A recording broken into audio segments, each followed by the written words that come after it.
I'm Andrew Milne and you're listening to the Celtic Soul Podcast, and you're very welcome back to the show. Apologies to all the listeners who are looking forward to Tuesday's show. I had a little knock on the head last week and I had to go for a full MOT to the old doctors, but I'm happy to say that I'm back fighting fit now and all is good. Just the old blood sugar levels are a bit low. Today I will be chatting to Linda Carroll, who's one of the Debenham workers who are looking for justice and a fair redundancy. Linda's grandfather was Christopher Duffy, who survived being shot on Bloody Sunday 100 years ago in Croke Park and went on to play for the Dubs and win 2 Leinster titles. Also joining me will be Mimo Rossi, a Glasgow restaurateur. Before Mimo arrived in Glasgow, he was born and raised in Naples, and he's going to join us to share his memories of the arrival in his hometown of one Diego Maradona, the world's greatest ever footballer, who sadly passed away this week. This episode has been kindly sponsored by Tommy Bourne's Celtic Supporters Club, Portadown. Thanks very much to Declan and Tip McCann and all the club for the continued support of both the fanzine and now the podcast. And folks, if your Celtic Supporters Club or business would like to support the podcast and become a sponsor, please email us at info@celticfanzine.com. And as always, you can contact us through the website or message us on social media. You'll find us on Instagram, Facebook and Twitter. Thanks to all the listeners for the continued feedback and suggestions for guests. We have reached out to everyone you suggested. Some are confirmed and will be chatting to us over the next few weeks. Some have got back to us and have passed up on the invitation, and some just didn't bother their ass to reply. As always, folks, these comments and suggestions are what is making the show. Without the listeners, I suppose we wouldn't really have a show. So I suppose it's a listeners' podcast now. Like every other Celtic fan, I'm entitled to an opinion, but it's only an opinion on who should or should not manage Celtic. If you think Neil Lennon should stay or should go, it's for you to decide. But if another fan has opposition to your position, it still should be respected. After last night's performance, the pressure is mounting on the manager and the fans remain split. Neil has the backing of the board for now, but this is a board that haven't released a statement to back him. Neil Lennon has had to take all the pressure on his shoulders. He never sends another coach out to face the media like other managers do. When the COVID crisis hit and all the bullshit that brought, it was Neil Lennon that faced the media.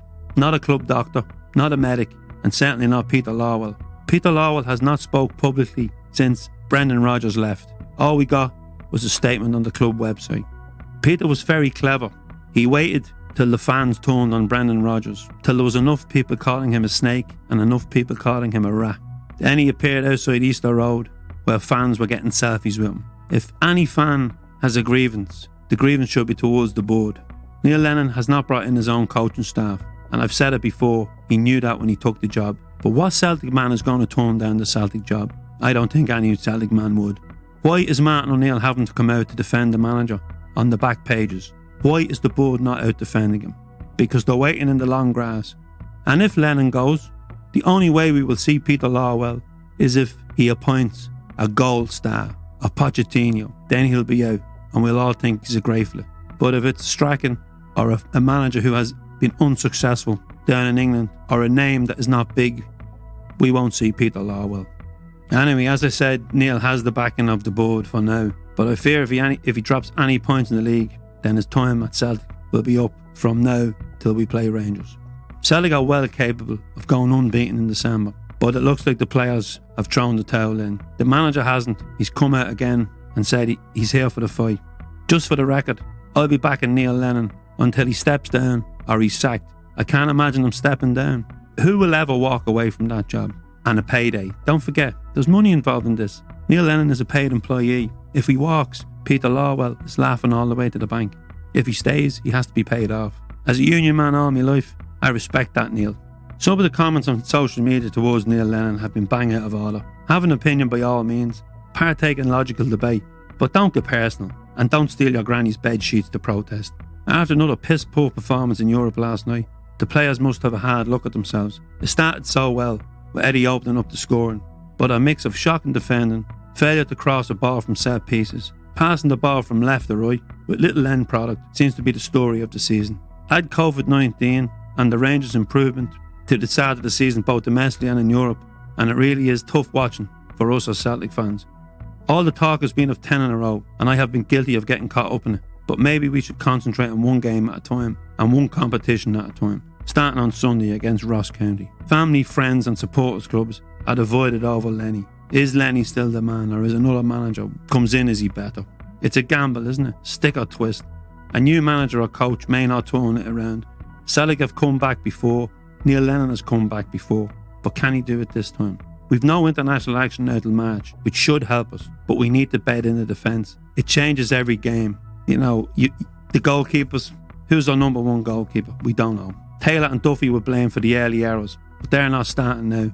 So who's going to be the new scapegoat? Collectively, the whole team will have to take responsibility and stop believing they are world beaters with ambitions of playing down south or with Europe's elite and knuckle down. And they need to knuckle down and start showing us and start showing the manager from Sunday that they are here to compete in every game. I was so impressed recently with the Celtic fans and the backing they gave the team in Motherwell, and I hope they continue to back the team. I heard Jason speak on the excellent and entertaining Homeboys podcast recently. He was down the stadium that day. I think it was the Boys Ultra group who were behind it. So well done to all involved. Unfortunately, that didn't make Sky Sports news. Our other group of Ultras, the Green Brigade, have released a statement and unveiled a banner outside Celtic Park calling for Neil Lennon to go. I think this may be the first statement of any group of supporters, big or small, on the subject of Lennon staying or gone. Although some Celtic fans disagree with the statement, some have backed it on social media. They, the Green Brigade, are entitled to speak on behalf of the small group of Celtic fans they represent and will openly admit that, but they don't speak for anyone else. Whatever your thoughts are on what's going on at Celtic, Peter Lawwell and the board remain silent. I've said it earlier on and I'll say it again, and Neil Lennon has to shoulder everything publicly. It's not a good time at the moment for us, not being able to attend the game to support the team. It's true, we've all had better times, but we've also had worse times following Celtic. Whatever happens, we will go to bed tonight, Celtic fans, and we will wake up in the morning, Celtic fans. My first guest today is Linda Carroll. She's one of the Debenham workers who are looking for justice and a fair redundancy for the workers who were laid off overnight. She is also the granddaughter of Christopher Duffy, who survived being shot on Bloody Sunday 100 years ago in Croke Park and went on to play for Dublin, winning 2 Leinster titles. Linda, you're very welcome to the Celtic Soul Podcast. Thank you, Andrew. It was by listeners' power. Listeners asked me to get someone on from the workers after we gave us a shout out on Friday. So it's great that the listeners have such a contribution. Now, Linda, we're all going through COVID-19, but you also lost your job and you have to deal with that. Yes. I know you have a fight on your hands with the rest of your co-workers to try and get a redundancy payment for years and years of service. That's right. Yeah. We got a generic email in April to say that we were being let go, although we'd been told in March when England went into examinership that our jobs were okay. So we were let go in March because of the COVID, but then we got the generic email in April to say that our jobs were gone. So just take me back. COVID comes in. We used on the COVID payment because the shop was closed? Yes, we were. And then the whole lot of you got an email, as you say, generic email. So this was one that went out to say that you had no job. The job was gone. That was closing down. The job was gone. Yes, and we had been told in March when England went into examinership that our jobs are fine, and then we get this email. No telephone call, just a generic email. And were the union notified? Yes, as far as I know, they were. Yes.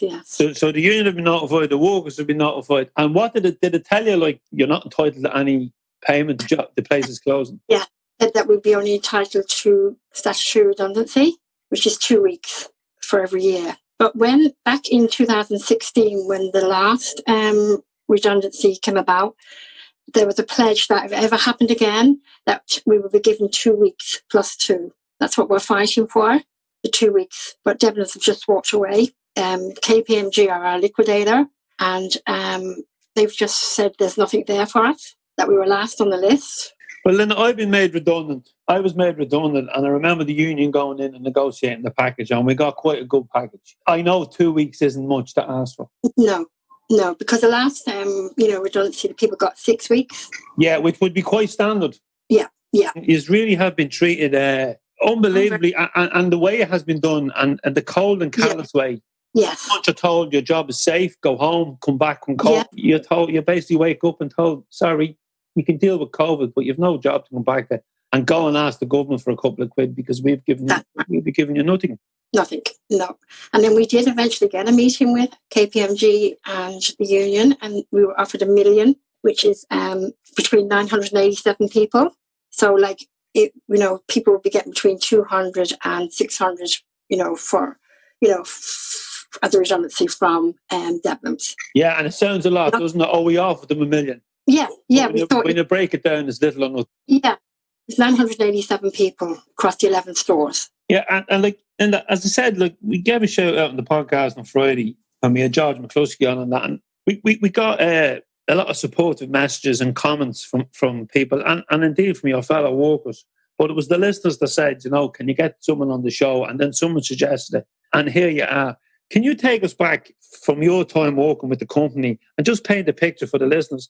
Because when I was a kid, I believe Debenhams took over Roach's stores. That's right. I was an old Roach's stores worker, and they took us over in 2006, and I was actually working in Debenhams, Roach's. Yeah, because when I was a kid, it was a big thing to go up to Dublin from the country.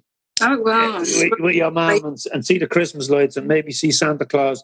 I always remember going into Roach stores, and we would, get kitted out between there and some of the other big shops that wouldn't be down the country. So, it's been kind of part of Dublin. So many things now that just seem to be washed aside now, It just seems to be a different Dublin than when I was growing up. I mean, in Roach stores, you could get everything. You go down to the basement, you could buy everything down there, from a knitting needle to your Christmas decorations. It was a great store. Then Debenhams took over. They renovated it. So, it changed. And you say, what was it like to work in Debenham? Well, I worked in the offices. They were okay. They were okay to work for. I suppose, your fellow workers, the union reps, you weren't aware of it because you were told your job is safe. And then this bombshell strikes, and basically you're no longer required. Now, a lot of the workers have been there.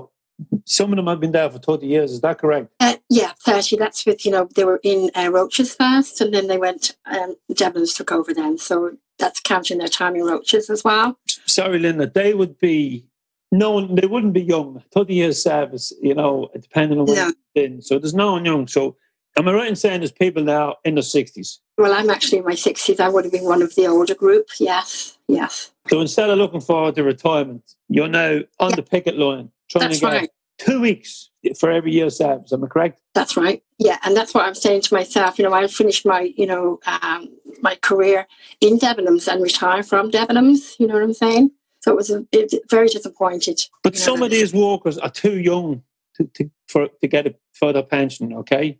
Too young for the old age pension, and basically too old to get a job. And I'm not being ageist here. Realistically, no one's going to take on someone that's 40 or 50s. Yeah. As the years go on, it's harder to get employed.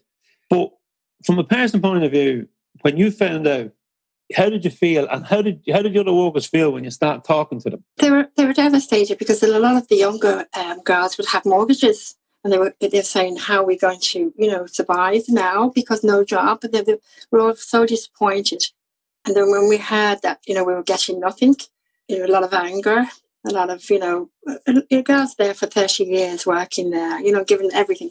And 5 years ago, we gave up. The way you get a rise every year. We did that to help Debenhams, because they weren't doing very well. So we helped them along there, and look what they did to us then. Do you know what I mean? Yeah, but Debenhams are still trading. That's right, in England. That's right. And, they made 30 million since the COVID close on our website, on the Dublin Ireland website. Wow. So, you know what I mean? So they said it's theirs now, but that's ours. Dublin, Ireland.ie, Debenhams.ie, which was the Irish, website. If many workers are affected, and in many shops that they operate? 987 workers over 11 stores. Throughout the country? Throughout the country, yeah. Mental health is a huge thing at the moment. It's on everyone's agenda. People are talking about it. Has there been any supports there? It's one thing not giving people money and telling them no job, but have they put any supports in place for you? No, nothing. No. So they've just washed their hands of witches. They've washed their hands of us, yes. So they really didn't exist. They've just walked away completely. Yeah. It's just, it just seems to be a sign of maybe things to come. And I think people should really get behind you, because if you don't win this, the companies, big companies with plenty of millions in the bank, will just roll over the workers. Yeah, they think they can do the same, just walk away. Do you know what I mean? Like we want to set a precedent, for other workers that won't happen to them. Do you know what I mean? Yes, of course. Where does the current government stand on this, or has the past government or ministers, has there been any support, or where's their stance on this? Well, like the Duffy Carroll report was after Cleary's. A Duffy Carroll report was, supposed to be passed in government, but it never was. It was to protect anybody that was made redundant. You know what I mean? But it was never passed. So we're trying to get that passed. But only last week, Micheál Martin, our Taoiseach, held a meeting with us. Because he wants to, try and mediate. So he's going to get a mediator for us now to see if they can do anything at all. You know what I mean? Which I don't think they will, but at least he's coming, he's doing something now. Are we 8 months into this? But 8 months now, yeah. And KPMG tried to, last night in Tralee and Limerick, tried to get some stock out, but they were stopped by our workers. 3:30 this morning, and then 7 o'clock in Tralee, but we stopped them, thank God. Well done. And just tell us about you're picketing 24 hours a day, and the reason we're picking is because we'll strip the shops of millions of pounds worth of stock. Yeah, about 20 million in the shops. So, that's our money. We're only looking for 10 million to cover us all. Yeah, so that's our. And so we would go. We'd pick it from 6 in the morning to 6 the following morning. 6-hour shifts. I would usually do the 6 o'clock shift because I'm quite near. So I would set out about 5:15, and I would stay there for 6 hours. Going back to the early 70s, my father would have been on the picket line with Irish Cement, and they got all the workers' rights then. They won the strike, but since then, that's another factory that is only a remnant of what the company my dad left when he did get a decent pension from it and stuff like that. And it just seems to me that now it's a race to the bottom in this country. Oh, big time. Big time. They've just walked away. They don't want to know us, but very bad on their part, really, to be honest, Yeah, it's just it seems like, for the workers to be going out, and the only way we can support is by boycotting their online shop. Is that correct?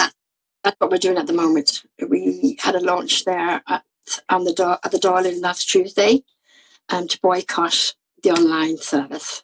Because people can't show you, they can't really support you any other way because they can't go on the picket with you because we've got COVID and people have to be careful. Yeah. So this is a way of so all the listeners, and please spread the word. If you agree with what the Debenham workers are doing and what they're owed and the profits that this company is making, boycott Debenhams online. So that's debenhams.ie.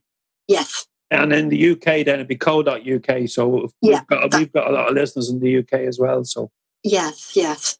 And there has been support coming in, and it's only kind of been recently that it's been highlighted because I've seen members of the Commune Ads, the Farm, and the Happy Mondays have all sent videos. I see with that support, yeah, brilliant. Of solidarity, and I believe a couple of footballers are going to get involved as well now, which is great with that support. You know what I mean? When you think in Dublin, I wonder what Jim Larkin and James Connolly would make of the lack of support from the government for 8 months. 8 months, yeah. It's taken them 8 months, to get a you know what I mean? They tried to fob us off thinking that we wouldn't continue, but, we're fighting for our rights, really. Yeah, and you're going to continue to. Oh, we're going to continue. We'll probably be there Christmas Day having our dinner. Which is unfair, and I read an article on, I think it was the Cork Examiner, but one of the girls been on the picket line and she's pregnant. This is what she has to do this is what she has to do to try and secure a future. And as you said, there's people with mortgages, big mortgages. Yeah. In their 40s, 50s, paying off mortgages. Now, what can they do? It's going to be very hard for them to get a job. So, and the banks won't care, No, they won't. They won't. Definitely not. It's all wrong. Now, listen, I'm going to move on because on Saturday evening, after watching my team Celtic play a 2-2 draw out with Hibs, I switched over to watch the Dublin Meath game. Leinster final, the Dubs were outstanding. I felt sorry for Meath, and I'm a loud man, but I did feel sorry for them. The Dubs are just so far ahead. But there was tributes paid by the GAA to the 14 innocent people who were murdered in Croke Park on Bloody Sunday, 100 years ago. Your grandfather, Christopher Duffy, was 15 on that day, and he was shot at the game. He was there to watch Dublin and Tipperary. But That's thankfully right. he survived. He did. Can you tell us a little bit your grandfather? Yeah, well, my granddad, I was brought up with my granddad as well. He came from Sharon Street, and he loved football. You know, he would rather play football than go to school. So on that day, he went to the match. He was 15, and he was actually shot at the top of his neck, just above his spine. Very lucky he was seriously injured.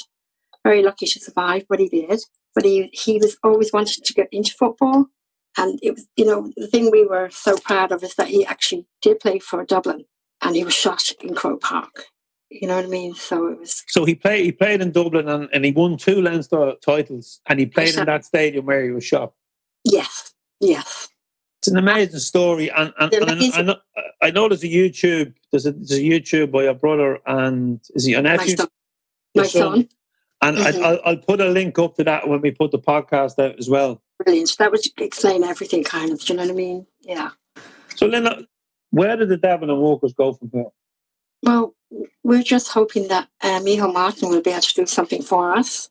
But if not, we're going to keep on picketing, But you see, like the COVID, the level 5 is over now on Monday.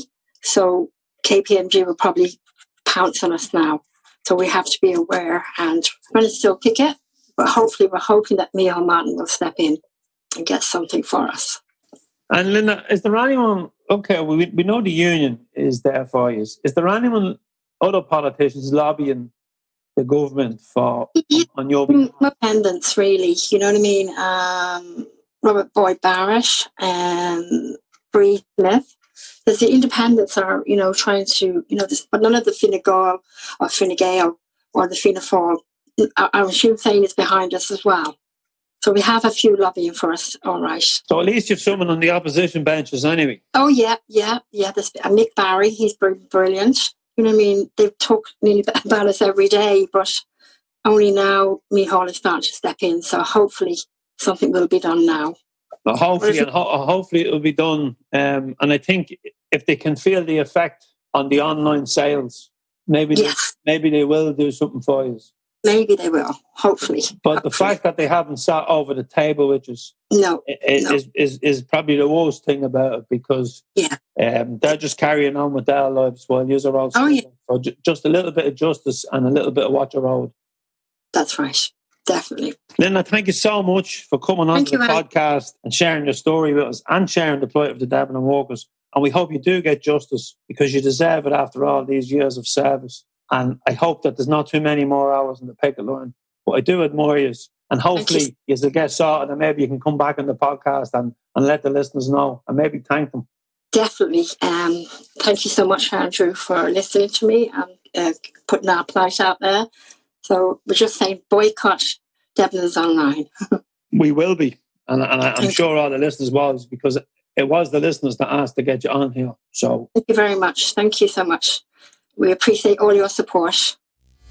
Thanks very much, Linda, for coming on the podcast. After we gave them a shout out on last week's podcast, listeners got in contact and said, can we do something for these people? Can we get them on to hear the story? So much appreciated, Linda.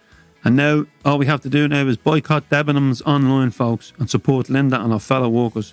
Tens of millions in the bank, and they refuse to negotiate with the workers who gave them years of service. If they're allowed to get away with this, then companies will continue to exploit its workers.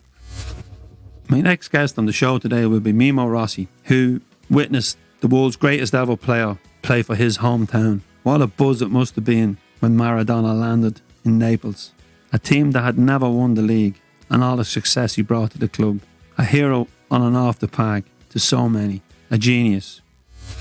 Mimo, you're very welcome to the Celtic Soul Podcast. Before we chat about Diego, life in lockdown, no selling to go to see in Glasgow, and what's happening with one of Glasgow's finest Italian restaurants, Bella Vita?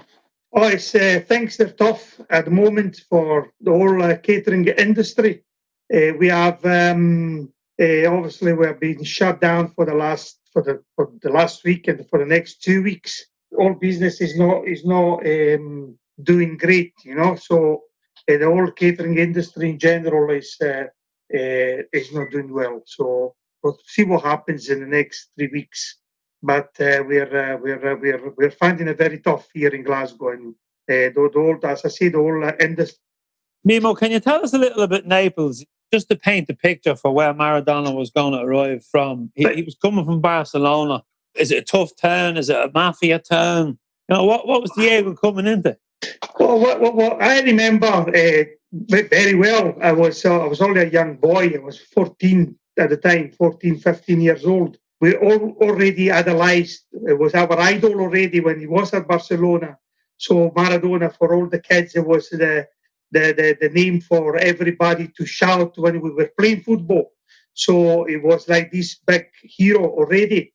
So when we heard the news that it was a possibility of him to come to Napoli, it was like people shocked. They were almost shocked to hear him coming to Naples as much. Now we're shocked to hear him of his passing. So that was like, easy. Seriously, it was the usual, unbelievable news to hear.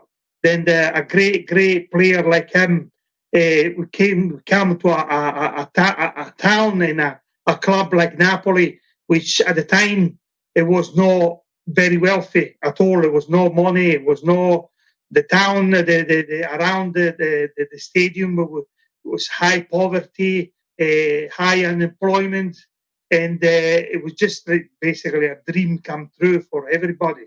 So we, as I said before, as kids, it was like we were astonished to receive the news of Maradona signed for Napoli, and at that point we all start to dream already about all the things that we could have possibly achieve with a player like that, and we were dreaming about possibly our first Scudetto to win for Italy in Italy. So it was like we may be going to reach that point that we're actually going to win something with a player of that name. So we did. Eventually, we did. He brought us in. I think it was 1987, the first Scudetto. Then we won. Prior to that, we came second in the league with Napoli, and we were already the talk of the nation. That a small, it was a small club, but it was never a club. Then they achieved much.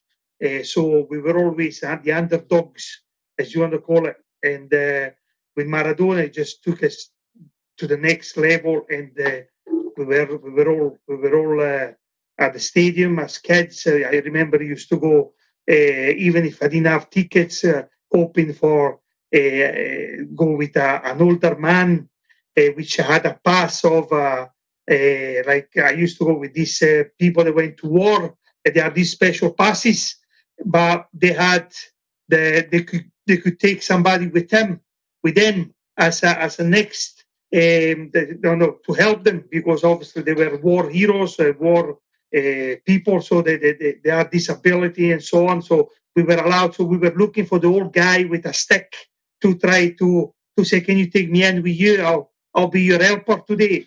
So that was the days of me going to São Paulo and watching Napoli play the game that we all loved in Italy.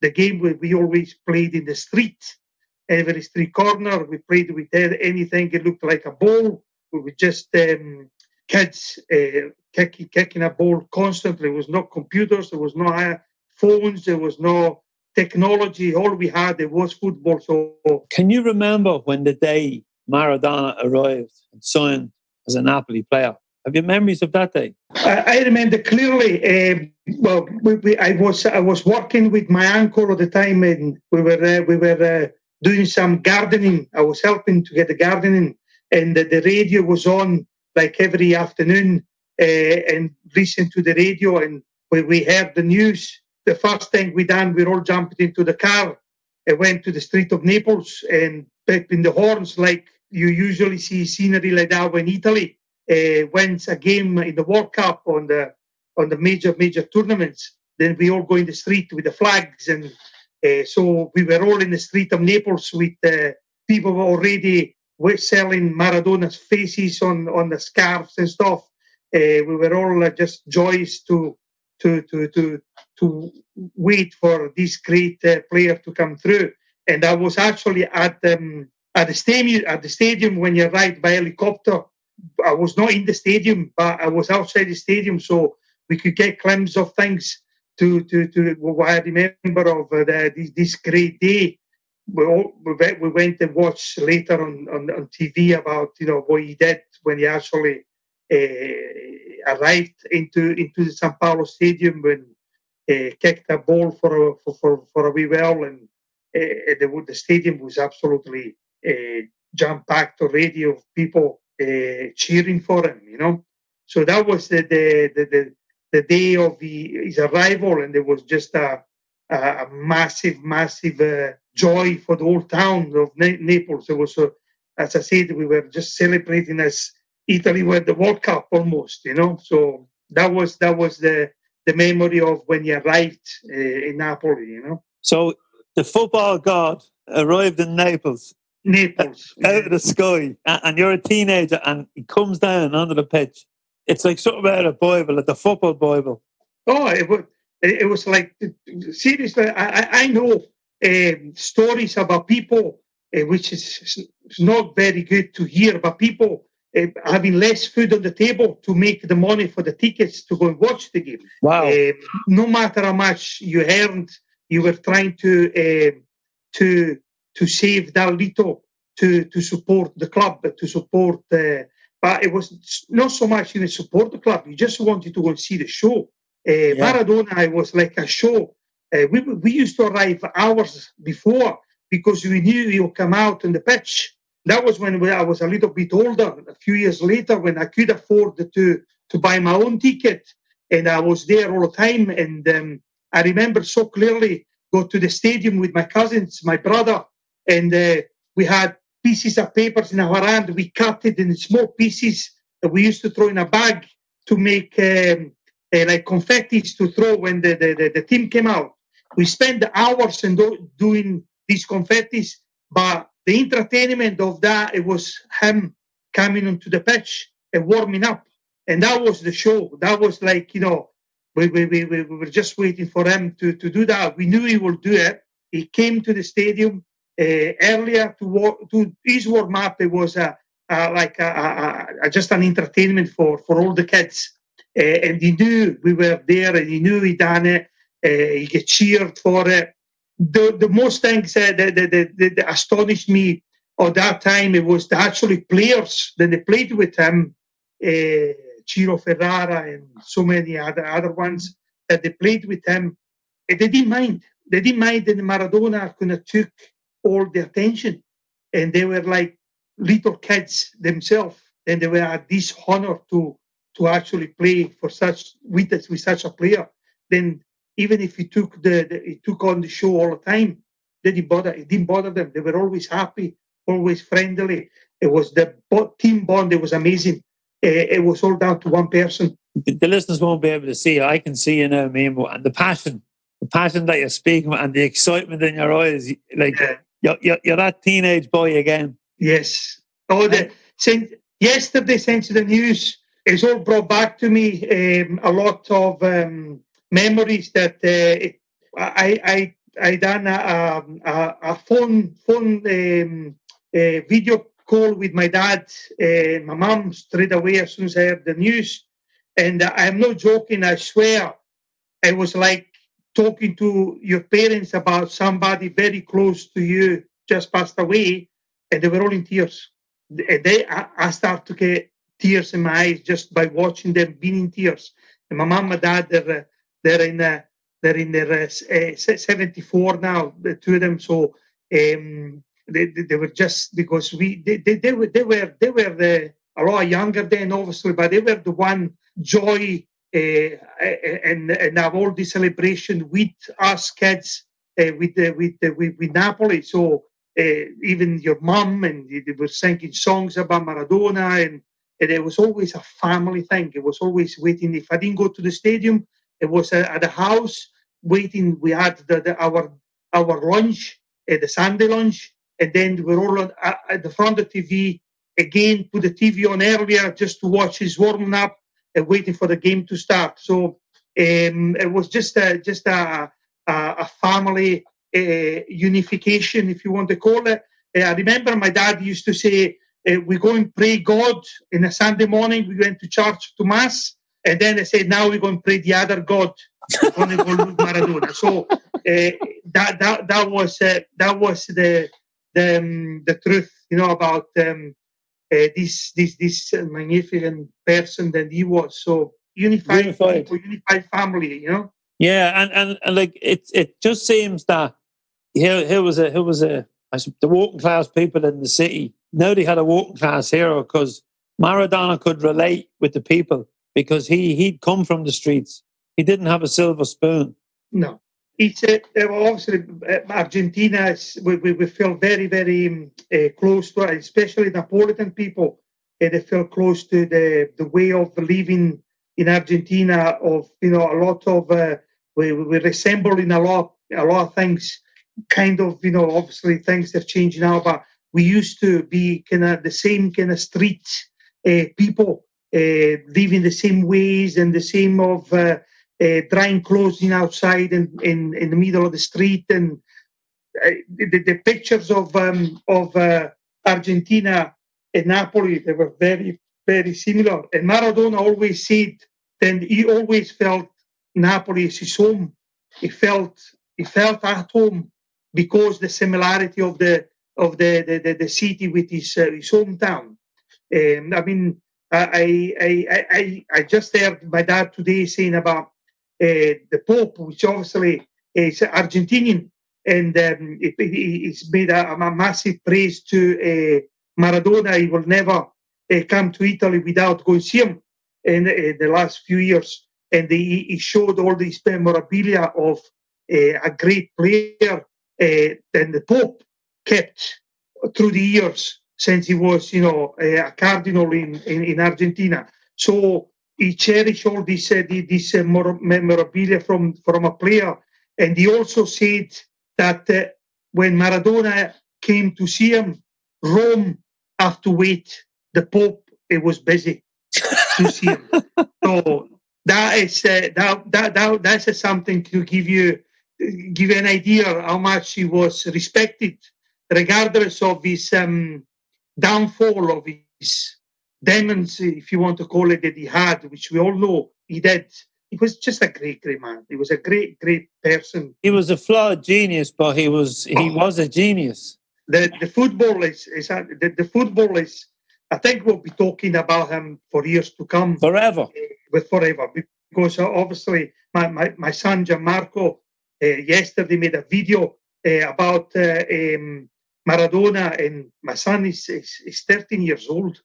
He's up to a few years ago, he didn't have a clue about Maradona, so he sent me a text straight after he heard the news, and my daughter as well, Sophia, and my other daughter, Jessica, they're all on the text straight away. Dad, Maradona is dead, very upset themselves, so, and that's the new generation. So I know for a fact that his name was never going to end, and his legacy will never end for year to come. He won 2 leagues. He won the UEFA Cup. He won the Italian Cup. He won the Italian Super Cup.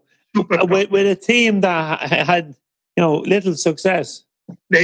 We have achieved nothing since he left. So, as you know, we went close to things. We're a good club now with people that brought a lot of money into the club, but with all the money, with all the big superstar, we haven't achieved anything.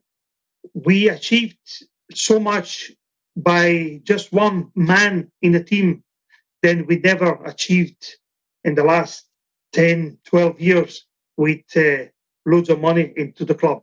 Yeah. So that rests my case. That's all I can say. I know people say it's not fair to have a one-man team. He was a one-man team, and the players, they like to have him as a one-man team. All they have to do is be his teammates and be with him when when he needed him, and he could virtually win the game single-handed. And he was kicked around every pitch he ever played in. Everywhere. Another good thing about Maradona, what I remember very, very distinctly, very well, every stadium in Italy, Serie A, could not wait for Napoli to go to their stadium because he brought them money.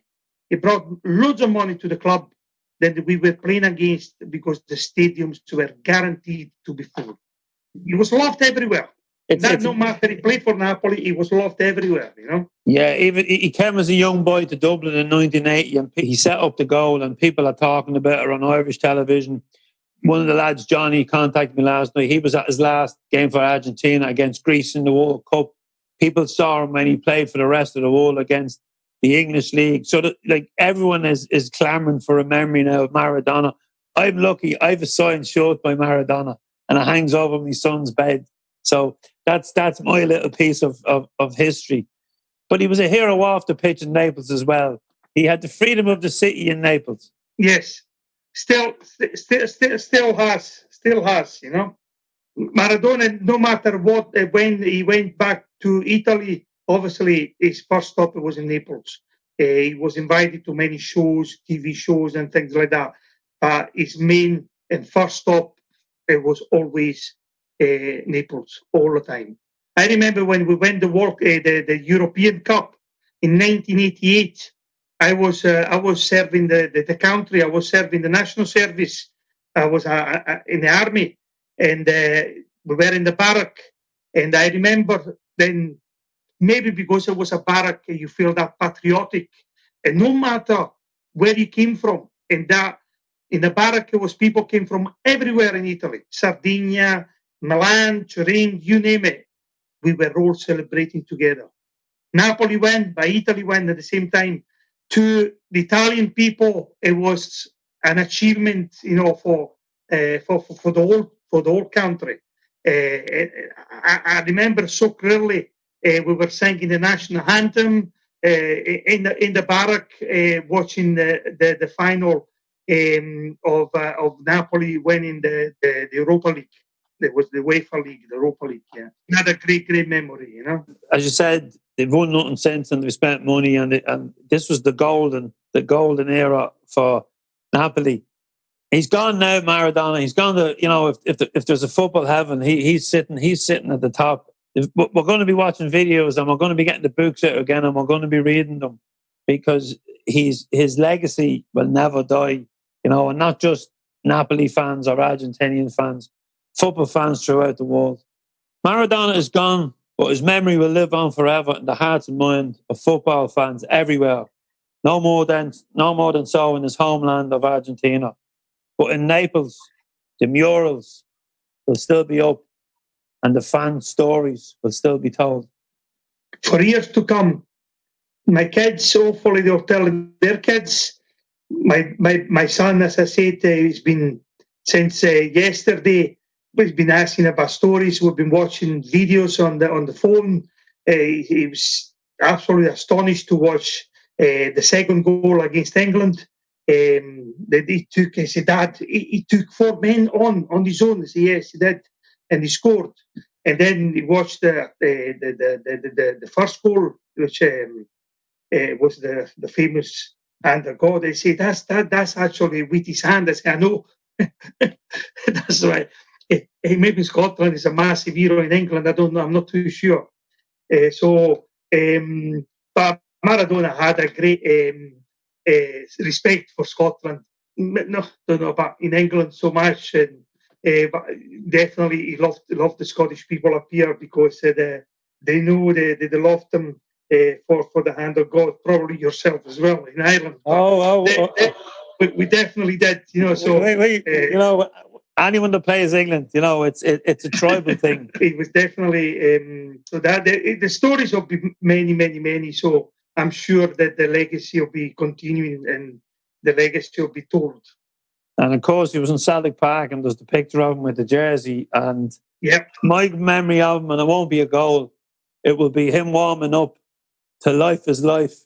That video is just, I've got a friend, Baz, and every couple of weeks, that video, when we get a few drinks on us, that video comes out on the phone and we look at him, and because he loves them too. But look, Mimo, it's been a pleasure to chat to you, and just to get just to get a fan story who witnessed his greatness, played for Napoli, and to go to a place like Naples, which, you know, it was brilliant to, you know, to hear he arrived in a helicopter. Yeah. And listen, I can't wait to get back to Glasgow to watch our team Celtic, and yes, of course I can't wait to get back into Bella Vita for a good Italian feed. Hopefully we'll get this vaccine sorted and we get back over to Glasgow soon. Yeah, nice to see you, my friend. You take care. Thank you, pal. Ciao. Ciao, ciao. Thanks very much, Mimo, for taking time out to talk to us. Absolutely brilliant to get the view of that teenage boy back in Naples when the great one arrived. Maradona, no doubt, his legacy will live on forever. The memories we all have of him, not just of that wonderful goal against England, but of everything he stood for off the pitch.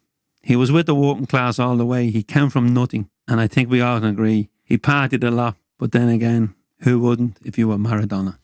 As always, folks, thanks very much to everyone who bought the latest issue of More Than 90 Minutes, issue 111.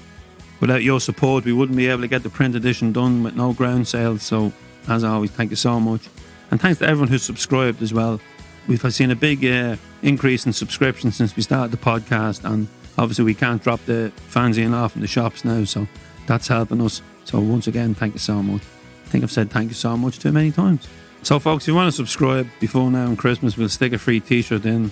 All orders that come in before noon get posted the same day, but allow a few extra days, folks, for the post, because the postal workers, they're under severe pressure, and I think some deliveries are about a week behind, or so I'm told. But don't let that stop you visiting our online shop for t-shirts and merchandise, because every penny we make out of that goes back into producing this podcast and putting the fanzine on the street. As always, my long-suffering producer, I have to thank Ronan McQuillan. Still hasn't sung us a song, but sure, look, he puts up with me ranting day in, day out about Celtic. So folks, if you like what we're doing and you would like to support us, you can do so by visiting CelticFanzine.com, where you can become a member, subscribe, buy, or make a donation for the price of a pint.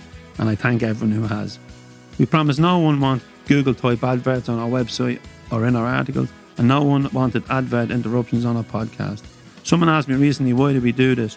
Can you imagine if we had a sponsor on board, one of these that just put any advert out?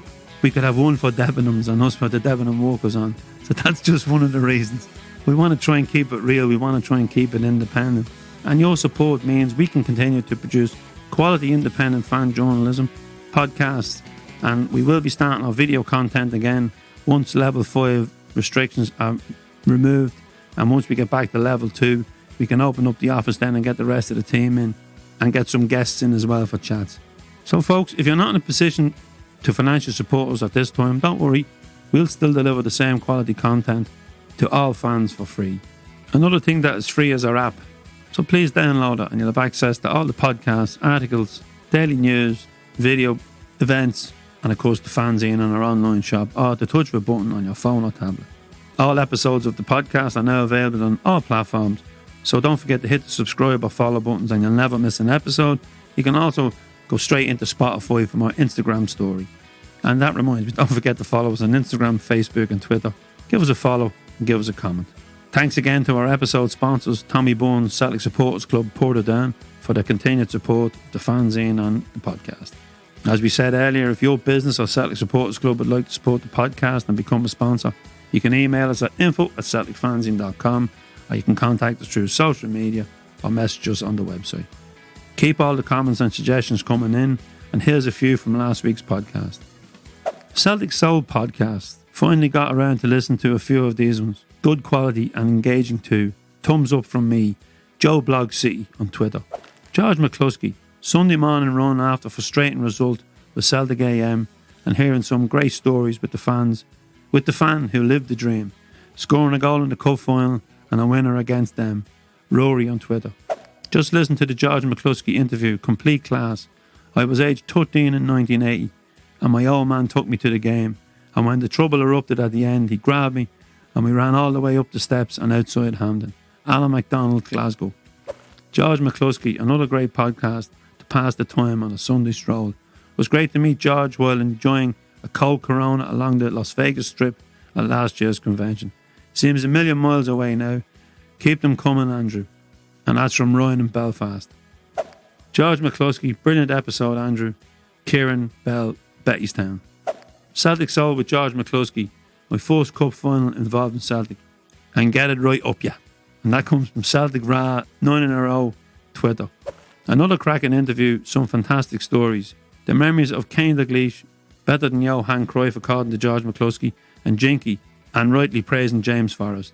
The amusing tales of his outflow being drunk on the whiskey after the 4-2 win over the Huns, which clinched the title when there were 4,000 people in the dressing room, and his dad was also in there. The 1980 Cup final riot win over the Huns when he called the police officer a blue nose, but was grateful at the end when that police officer got him off the pitch. Whatever happened to George's prized possession, the Cruyff shirt which got burned? I'm still wondering. Wonderful stuff. And that comes in from Tony in Sunderland, who's a regular listener and who regularly comments. Thanks for the shout out to the Debenham workers. Much appreciated, pal. Hail, hail. Declan Maher. Driving down from Belfast, listening to the Celtic Soul Podcast. Liam Cross. George Mack was top class. Lovely fellow. Underappreciated. Hilly St Margaret Celtic Supporters Club. Podcasts have been excellent. Keep them coming. Mark Hennig in Glasgow. We'll be back with another episode on Tuesday. No doubt Neil Lennon, Ross County at home will be discussed when we get back talking Celtic. So enjoy the weekend, folks. The pressure is on Lenny and the players on Sunday. Prague was a disaster. When I think back to the last time I was in Prague with Celtic, it was en route to Tbilisi for the UEFA Cup game back in, I think, 2004. We won that night in the freezing cold, which made the trip back a happy one. I can't imagine Lenny, the players and the backroom staff enjoyed the trip home last night. We now have till March with no international breaks. Hopefully by then a vaccine will be in play and fans may start returning to the stadium. The next month or so will determine if Neil Lennon will be manager come the end of the season or even come the end of the year. The team now need to go on a run in Scotland, one game at a time, one competition at a time.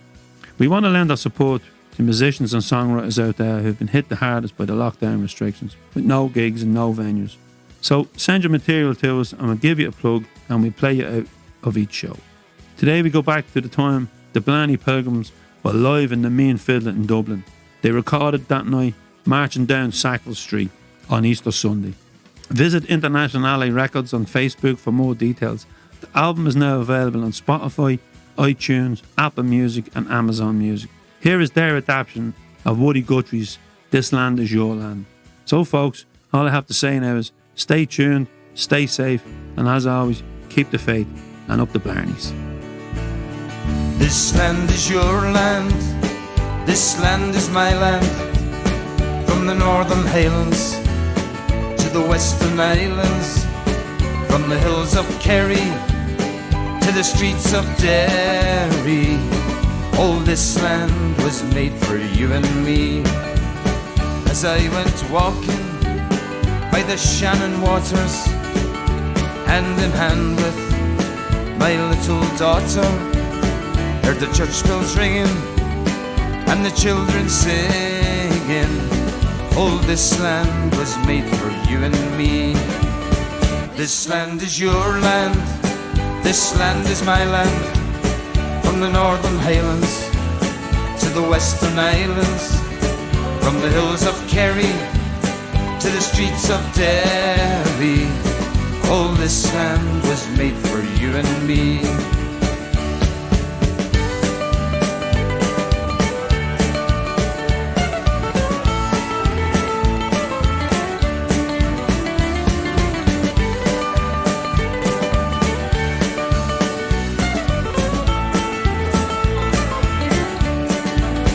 This land is your land, this land is my land. From the northern highlands to the western islands, from the hills of Kerry to the streets of Derry. All this land was made for you and me. Then I climbed a mountain, saw a crystal fountain, and I heard the great roar from the rocky seashore. And her eyes were gleaming when she said, oh daddy, all this land was made for you and me. This land is your land, this land is my land. From the Northern Highlands to the Western Islands, from the hills of Kerry to the streets of Derry. All this land was made for you and me.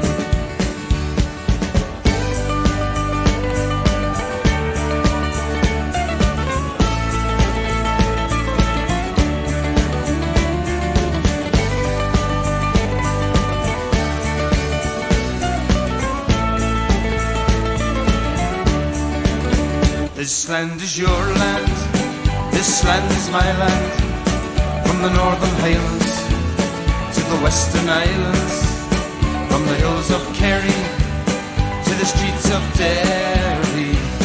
Oh, this land was made for you and me.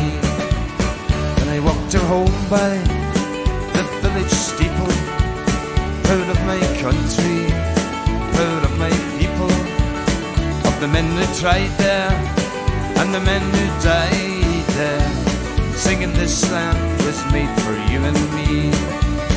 This land is your land, this land is my land, from the Northern Highlands to the Western Islands, from the hills of Kerry to the streets of Derry.